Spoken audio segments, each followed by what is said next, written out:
Hello guys, welcome to my channel. मैं अमीशा, मेरा channel का नाम है लर्नोलॉजी बाय अमीशा। जिन्होंने सब्सक्राइब नहीं किया है वो सबसे पहले जाके सब्सक्राइब करें। आज मैं एक और नई वैकेंसी डिटेल के साथ आपके साथ आई हूँ, जो कि दिल्ली जुडिशियल सर्विस एग्जाम है, जिसका शॉर्ट्स मैंने पहले ही बता दिया है आपको। ठीक है, तो आज मैं इसीलिए आपके साथ ये वीडियो लेके आई हूँ। एप्लीकेशन जो है 7 नवंबर से चालू हो चुका है, कल ही से चालू हुआ है। जल्दी से जो जितने भी लॉ स्टूडेंट्स हैं वो जाके अप्लाई करें, और जो लास्ट डेट है वो 22 नवंबर को है, और प्रीलिम एग्जाम डेट है वो 10 तारीख को है। ज्यादा टाइम नहीं है आपको फॉर्म फिलअप करने के लिए, इसलिए जिसको जैसा टाइम मिला वो जल्दी से जाके ये फॉर्म फिलअप कर ले। और जो प्रीलिम एग्जाम डेट है वो भी एकदम कंफर्म है कि 10 दिसंबर को होना ही होना है। ठीक है, जो फीस है वो जनरल कैटेगरी के लिए 1500 है, SC ST के लिए 400 है, और ओबीसी के लिए ना ओबीसी के लिए पोस्ट है, इसलिए कोई ओबीसी के लिए फीस भी नहीं है। बहुत लोग सोच रहे हैं कि ओबीसी कहाँ गया, ओबीसी है ही नहीं। ठीक है, तो जनरल कैटेगरी के लिए 34 पोस्ट है, SC के लिए 5 है, ST के लिए 14 है, और जो कि टोटल पोस्ट है हमारा वो 53 है। और जो इसमें एज की बात है, जो मिनिमम एज है वो दिया नहीं गया है आपका कि मिनिमम एज क्या है, और लेकिन मैक्सिमम एज है 32 ईयर्स, वालों से ज्यादा नहीं भर सकते हैं। और सबसे बड़ी बात, जो इसकी एलिजिबिलिटी, जितने भी लॉ स्टूडेंट्स हैं BLLB वाले, वो जाके ये अप्लाई कर सकते हैं। और चलिए मैं आपको अभी इसका सिलेबस बताती हूँ कि इसका सिलेबस क्या है। चलिए, जो सिलेबस है, सबसे पहले इसमें प्री भी है, मेंस भी है। तो पहले मैं आपको प्री का बताती हूँ कि प्री का क्या सिलेबस है। प्री में टोटल जो क्वेश्चन आने वाले हैं वो 200 है, 200, और ईच क्वेश्चन जो है 1 मार्क्स का ही है। इसका मतलब कि आपके 200 क्वेश्चंस भी हैं और आपके 200 के मार्क्स भी हैं। ठीक है, मार्क्स भी है।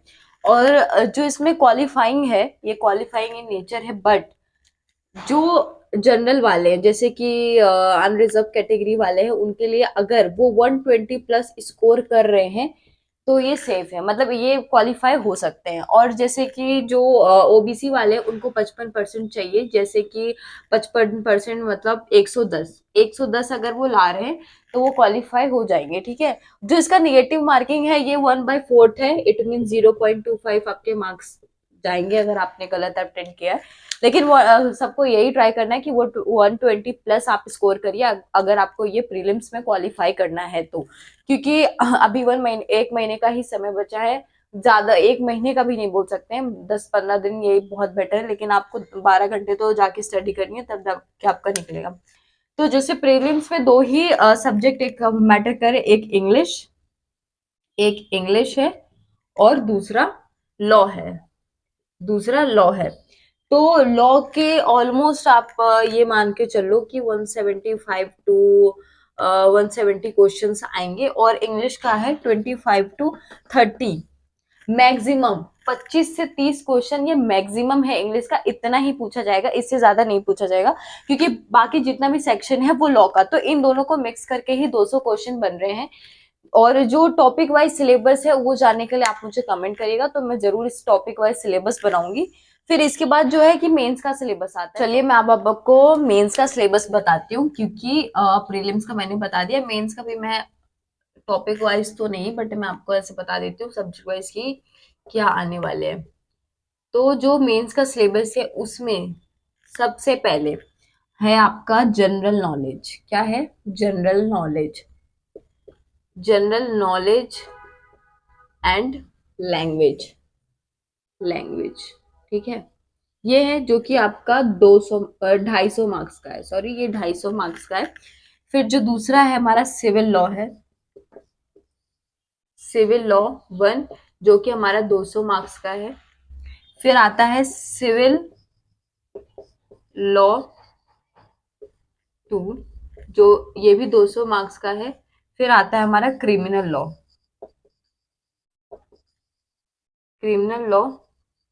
ये भी हमारा 200 मार्क्स का है। पिछले साल सिलेबस में कुछ न्यू टॉपिक्स ऐड किए गए हैं, पिछले साल इसका सिलेबस चेंज हो गया था। तो जनरल नॉलेज लैंग्वेज जो है वो 250 मार्क्स का आ रहा है। सिविल लॉ जो है, सिविल लॉ 1 200 का है, सिविल लॉ सेकंड 200 का, क्रिमिनल लॉ भी 200। टोटल जो आपका मेंस का होने वाला है टेस्ट वो 850 का, 850 मार्क्स का होने वाला। आप ये सोच के चलिए कि अगर 10 दिसंबर को आप प्रीलिम्स का दे रहे हो, तो जस्ट मान लीजिए आप जनवरी के मिड जनवरी में आपका मेंस भी हो जाएगा। तो इस वजह से आपको मेंस की भी प्रिपरेशन साथ साथ में करती रहनी है, बट अभी आप प्रीलिम्स पे ही फोकस करिए। चलिए, और ऐसे ही अपडेट्स आते रहेंगे तो मैं आपको बताती रहूंगी। Thank you for watching this.